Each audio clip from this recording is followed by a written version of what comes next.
Bismillahirrahmanirrahim. Assalamualaikum warahmatullahi wabarakatuh. Salam sejahtera untuk kita semua. Om Swastiastu, Namo Buddhaya, salam kebajikan. Alhamdulillah hanya kepada Allah Tuhan salam, salawat dan salam hanya kepada baginda Nabi Muhammad SAW. Alhamdulillah pada kesempatan hari ini saya akan menjelaskan tentang proses mata kuliah pencaksilat. Sebelum itu, saya akan perkenalkan terlebih dahulu. Yang pertama, nama saya Ardawi Sumarno. Kebetulan saya dosen dari Prodi PJKR, Fakultas Keguruan dan Ilmu Pendidikan, Universitas Singapura Bangsa Karawang. Pada kesempatan hari ini, saya akan menjelaskan mata kuliah pencaksilat. Mata kuliah pencaksilat ini adalah mata kuliah yang saya ampu, yang saya ajarkan kepada mahasiswa. Untuk mempersingkat waktu, ada beberapa hal yang perlu saya jelaskan dalam proses perkuliahan pencaksilat. Yang pertama, ada yang disebut dengan delivery, ada interaction dan assessment.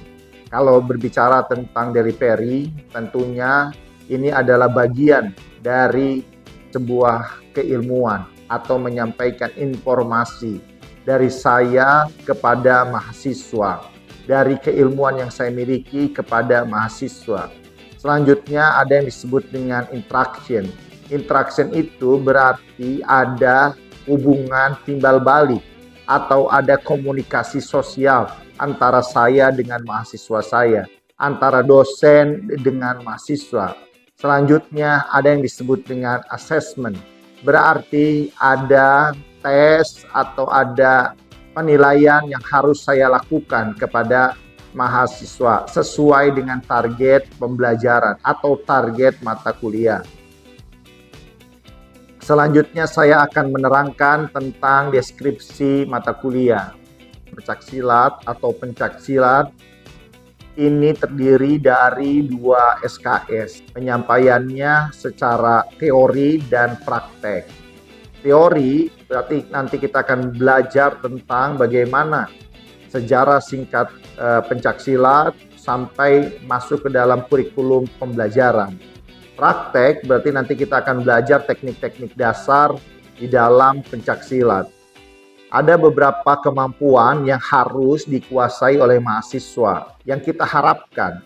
Yang pertama adalah mahasiswa mampu dan mampu memahami pencaksilat sebagai warisan tak benda asli Indonesia. Mahasiswa mampu memahami bahwa pencaksilat itu bagian daripada pembelajaran Penjas. Mahasiswa mampu memahami bahwa peraturan pertandingan pencaksilat. Kalau bicara tentang praktek, berarti mahasiswa mampu menirukan teknik-teknik dasar pencaksilat. Diharapkan ada kompetensi-kompetensi yang posisinya bisa didapatkan mahasiswa. Contoh, ada yang disebut dengan kompetensi sikap. Berarti dengan belajar pencaksilat, kemampuan atau sikap mahasiswa diharapkan semakin membaik. Contoh, misalkan kecintaan terhadap Indonesia semakin tinggi. Terus posisinya kesadaran untuk saling berbagi juga semakin tinggi. Nah, diharapkan setelah belajar pencaksilat itu ada jiwa menghayatinya. Itu poinnya. Contoh, misalkan di keterampilan juga posisinya misalkan ada peningkatan kemampuan yang dimiliki oleh mahasiswa. Selanjutnya materi pembelajaran, tentunya materi pembelajaran itu ada banyak, ada sejarah singkat pencaksilat, ada teknik-teknik dasar pencaksilat, ada jurus tunggal, jurus ganda, jurus bergu yang dikembangkan oleh IPSI, ada sistem pertandingan dan sebagainya. Tapi pada kesempatan hari ini saya akan menerangkan jurus tunggal IPSI. Nah, jurus tunggal IPSI itu terdiri dari jurus tunggal tangan kosong, terus ada jurus tunggal dengan bersenjata golok, dan jurus tunggal dengan toya. Rangkaian gerakannya terdiri dari 7 jurus tangan kosong. Nah, yang akan saya bahas adalah jurus tunggal tangan kosong yang terdiri dari 7 jurus yang nantinya akan saya praktekkan dalam video pembelajaran tentunya. Nah, sistem pembelajarannya ini saya menggunakan sistem pembelajaran secara luring. Jadi langsung tatap muka kepada mahasiswa. Sedangkan metode pembelajaran yang saya gunakan adalah metode pembelajaran discovery learning. Dalam metode pembelajaran discovery learning ini, yang pertama saya akan memberikan stimulus kepada mahasiswa. Nah, stimulus ini berupa apa? Jadi mahasiswa itu saya minta untuk menonton video yang ada di aplikasi. Aplikasi apa? Aplikasi TWK, Training with Arda. Nah, Training with Arda ini adalah salah satu hasil riset yang saya kembangkan, yang saya gunakan sebagai media pembelajaran. Nanti stimulusnya mahasiswa itu menonton video itu di dalam aplikasi TWA tersebut. Setelah posisinya teman-teman saya berikan stimulus, tentunya dia akan menganalisis. Nah, ketika teman-teman ini menganalisis, tentunya nanti saya ada proses pengumpulan data. Setelah ada pengumpulan data, ada pengolahan data. Setelah ada pengolahan data, tentunya nanti sampai akhir ada evaluasi, ada regeneration dan sebagainya. Tentunya metode pembelajaran yang saya gunakan adalah discovery learning. Saya anggap ini sesuai dan saya anggap juga mampu dengan cepat dipahami oleh mahasiswa. Itu sih sebenarnya. Yang kedua, ada interaksi antar mahasiswa. Jelas interaksi antar mahasiswa saya buat senyaman mungkin agar mahasiswa dalam proses pembelajarannya tidak ada tekanan. Jadi saya buat enjoy supaya interaksi mahasiswa itu bisa berjalan dengan baik. Jadi ada pertanyaan kepada dosen ya mengalir saja supaya saya bisa jawab setiap pertanyaan yang diungkapkan oleh mahasiswa. Interaksinya supaya berjalan dua arah. Jadi bukan saya sebagai center pembelajaran, tapi center pembelajaran tentunya dari mahasiswa. Dalam sistem penilaian saya menggunakan evaluasi. Yang pertama evaluasi penempatan, terus ada evaluasi formatif, dan juga ada evaluasi sumatif. Kenapa saya ada evaluasi penempatan? Tentunya saya dalam proses perkuliahan mencari bakat juga. Kira-kira mahasiswa kita itu ada yang berbakat di pencaksilat nggak? Kalau berbakat di pencaksilat berarti saya arahkan. Nah, ini bagian daripada evaluasi, bagian daripada penilaian yang saya lakukan. Yang selanjutnya ada penilaian formatif. Nah, penilaian formatif ini adalah penilaian setiap materi itu nanti saya ada tes yang memang saya berikan kepada mahasiswa. Dan tentunya evaluasi sumatif. Evaluasi sumatif itu saya menggunakan penilaian akhir atau penilaian UAS. Nanti dikumulatifkan dan hasilnya nanti posisinya akan menjadi nilai akhir mahasiswa di evaluasi sumatif itu. Tentunya ada beberapa indikator penilaian dari mulai kognitifnya, dari mulai afektifnya, sampai ke psikomotornya. Tentunya 3 penilaian yang berbeda. Mungkin itu saja yang bisa saya sampaikan. Selanjutnya akan saya sambung dengan video pembelajaran atau peer teaching saya sama mahasiswa. Terima kasih. Oke ya, Assalamualaikum warahmatullahi wabarakatuh. Salam sejahtera untuk kita semua. Om Swastiastu, Namo Buddhaya, salam kebajikan. Alhamdulillah pada kesempatan hari ini kita bisa berjumpa kembali dalam perkuliahan pencaksilat khusus untuk materi jurus tunggal. Melanjutkan perkuliahan yang kemarin yang sudah kita laksanakan. Tapi sebelum kita memulai perkuliahan kali ini, kita berdoa terlebih dahulu. Perhatian, rapikan pakaiannya. Ya, bersedia. Siap. Kepada pelatih dan sama pesilat, hormat.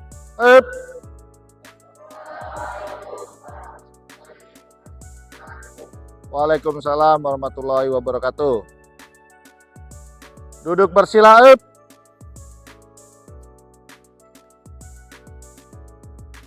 Berdoa menurut kepercayaan dan agama masing-masing.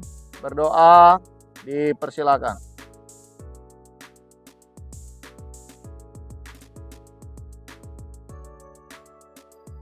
Berdoa selesai. Oke, kita lanjut kembali. Di awal tadi saya sudah sampaikan bahwa pertemuan kali ini kita akan bahas tentang jurus tunggal IPSI.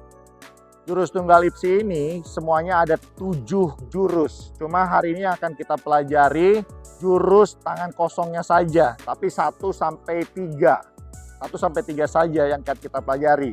Minggu kemarin teman-teman sudah bahas yang namanya teknik pukulan, teknik tendangan, dan sebagainya. Nah, jurus tunggal itu gabungan dari teknik-teknik dasar, baik teknik pukulan, tendangan, sapuan, ada di dalam jurus tunggal ini. Bisa dipahami teman-teman semua. Teman-teman sudah tahu jurus tunggal IPSI? Oh, sebagian udah ada yang tahu, sebagian juga belum gitu ya. Oke, untuk teman-teman bisa mengetahui jurus tunggal IPSI, teman-teman coba bisa cek dulu, nanti teman-teman cek di aplikasi TWK, Training with Arda. Nanti teman-teman bisa lihat di aplikasi itu jurus tunggal IPSI itu seperti apa. Paham sampai di sini? Tapi sebelum itu teman-teman sudah absen belum? Belum ya? Belum absen. Coba sekarang HP-nya diambil absen digital saja ya, langsung masuk ke Siska. Paham? Sistem informasi Siska. Silakan absen dulu. Absen dulu. Oke, absen. Sudah absen? Oke, sudah absen ya. Kalau sudah absen berarti kita lanjut kembali. Kebetulan kita absennya itu pakai sistem informasi Unsika atau kita sebut dengan Siska ya teman-teman semua. Oke, selanjutnya teman-teman download aplikasi TWK. Silakan di Play Store download TWK. Sudah ya? Sudah download? Oke, sekarang teman-teman buka teknik jurus tunggal IPSI. Sudah dibuka? Oke, teman-teman sekarang coba lihat videonya jurus 1, 2, dan 3. Ini bagian dari teman-teman saya memberikan stimulus kepada teman-teman. Ya, silakan dicek. Sudah dilihat, ditonton jurus tunggal. Oke, kalau sudah, coba sekarang teman-teman praktekkan jurus tunggal 1, 2, 3. Silakan dipraktekkan sendiri-sendiri ya. Silakan disimpan handphonenya. Oke, silakan dipraktekkan. Ya, cepat. Ya, cepat.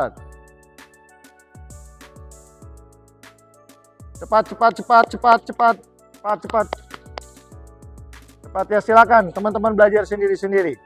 Ya. Silakan teman-teman identifikasi masalah. Ya, sendiri-sendiri aja.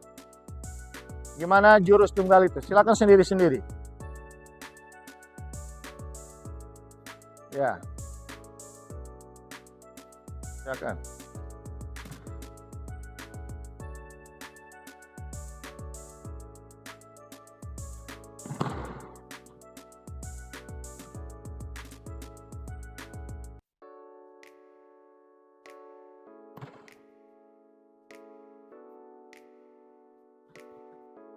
Oke, cukup. Teman-teman semua cukup. Oke.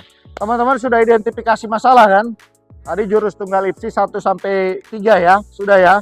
Oke, sekarang coba bagi per kelompok. Silakan. Bagi per kelompok, teman-teman per kelompoknya masing-masing, silakan. Bagi per kelompok. Bagi per kelompoknya masing-masing. Oke, silakan bagi per kelompoknya masing-masing. Silakan di sini kelompok 1. Oke, kelompok 2 di sana. Kelompok 3, kelompok 4. Ya, silakan. Sekarang coba teman-teman kumpulkan data latihan di kelompoknya masing-masing. Silakan latihan bersama kelompoknya masing-masing. Yang tadi kalian sudah identifikasi masalahnya. Silakan.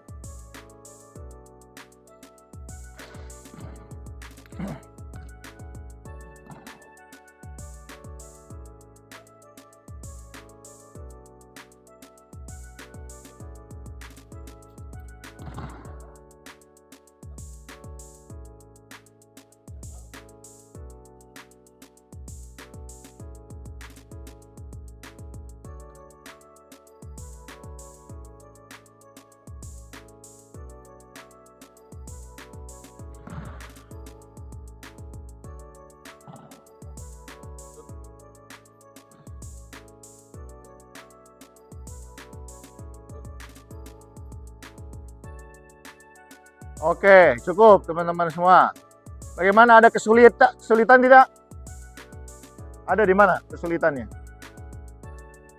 Oh, pas guntingan. Oh, kakinya itu dibuka. Coba contohnya sini.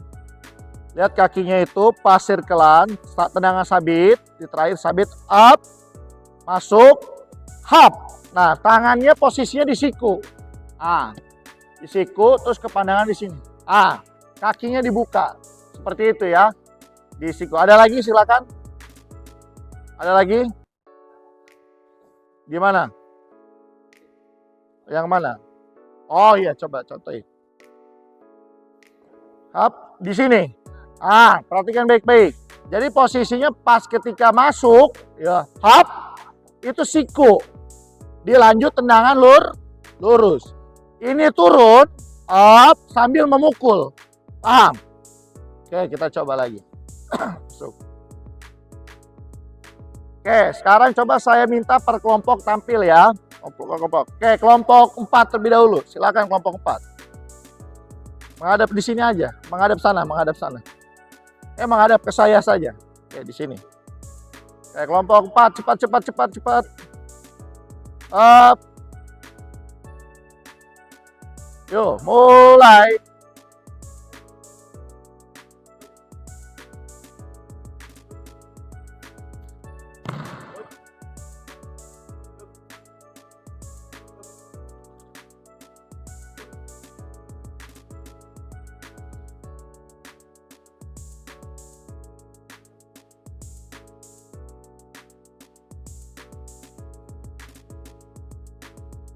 Oke, cukup. Oke, sekarang kelompok 3, cepat kelompok 3, masuk. Mulai.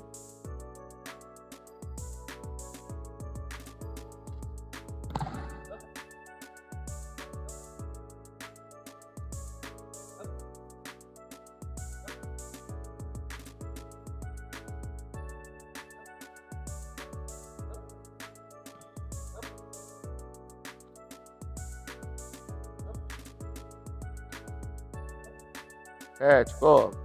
Yang lain, kelompok yang lain perhatikan ya. Kelompok yang lain perhatikan. Ya, kelompok 2, maju.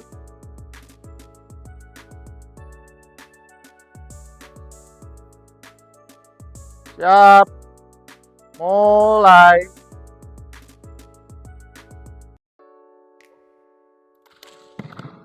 Ya.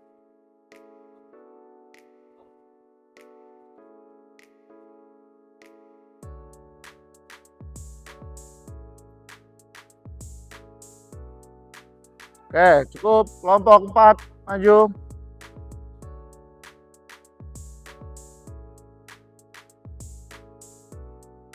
Mulai.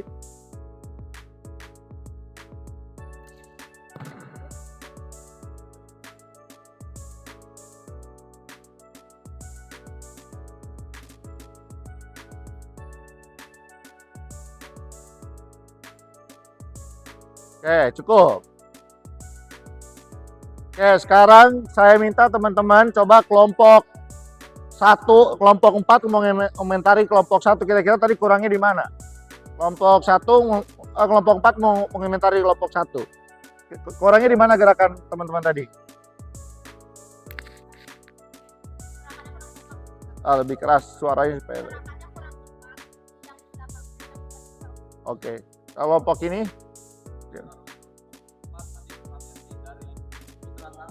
putaran tangan kurang masuk. Oke, siap. Kelompok 3 coba komentari kelompok 2 di mana kekurangannya.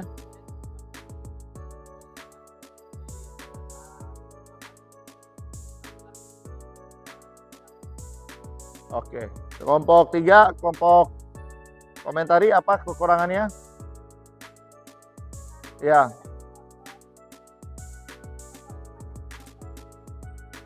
Oh, kurang kompak. Kelompok 3 berarti ya. Ya, kelompok 3. Oke. Inilah teman-teman, kita rangkaian kegiatan.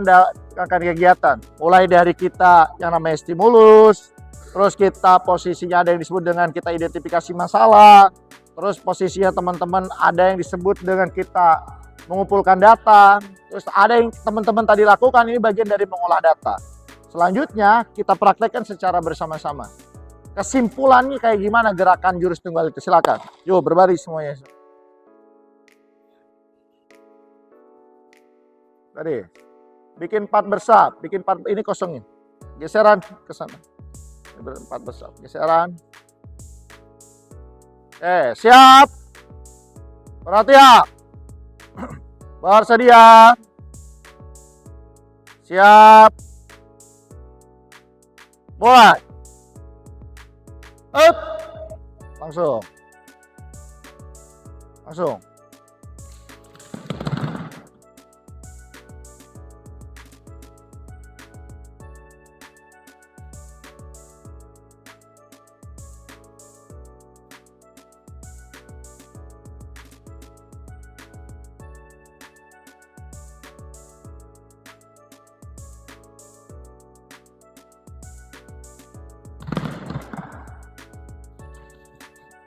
Oke, tepuk tangan untuk kita semua, teman-teman semua. Oke, berdiri lagi. Berdiri lagi, teman-teman. Berdiri lagi. Oke. Perhatikan baik-baik, teman-teman ya. Jadi, dalam melakukan gerakan, ada beberapa hal yang harus teman-teman perhatikan. Yang pertama, itu adalah ketepatan gerak. Jadi, jangan sampai setiap kali teman-teman bergerak, hop, tapi gerakannya ngasal. Tapi tepat. Hop, tangkep, tak. Itu gerakannya tepat. Jadi saya mengevaluasi kepada teman-teman semua bahwa posisinya teman-teman itu setiap kali gerakan, setiap kali rangkaian harus dilakukan dengan tepat. Dan power dari setiap gerakan itu nggak mungkin teman-teman posisinya mau nangkis orang, misalkan tangkis, hop, nangkisnya gini, hop, ya orang itu udah keburu masuk pukulan orang. Paham sampai di sini? Jadi tangkisnya bener, hap, hap. Paham sampai di sini? Oke, perhatikan teman-teman semua. Saya rasa perkuliahan kali ini cukup sampai di sini karena waktu yang memisahkan kita, teman-teman semua, ya. Ya, kita kalau begitu duduk bersilahap. Duduk bersilahap. Kita ucapkan terima kasih hanya kepada Allah Tuhan semesta alam yang memberikan kita kekuatan, keselamatan, sampai kita selesai menjalani proses perkuliahan kali ini. Mudah-mudahan apa yang kita pelajari bisa memberikan kebermanfaatan buat hal layak banyak. Dan kita jadi insan-insan yang berguna untuk pribadi, untuk keluarga, untuk agama, untuk negara pada waktu yang akan datang. Untuk mengakhiri kegiatan, berdoa menurut kepercayaan agama masing-masing. Berdoa dipersilakan. Alhamdulillah. Berdoa selesai. Kepada pelatih dan sama pesilat, hormat. Up.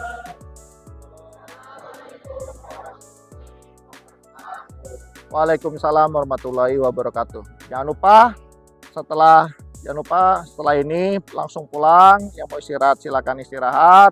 Terus salam sama orang tua kalian. Jangan lupa buka aplikasinya karena minggu depan kita akan pelajari lanjutan dari jurus tadi 1, 2 sampai 3. Nanti kita lanjutnya ke 4, 5 dan 6. Paham sampai di sini?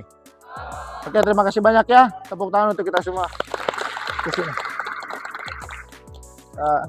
Ayo. Salam ya buat orang tua kalian ya. Ya. Oke. Ya.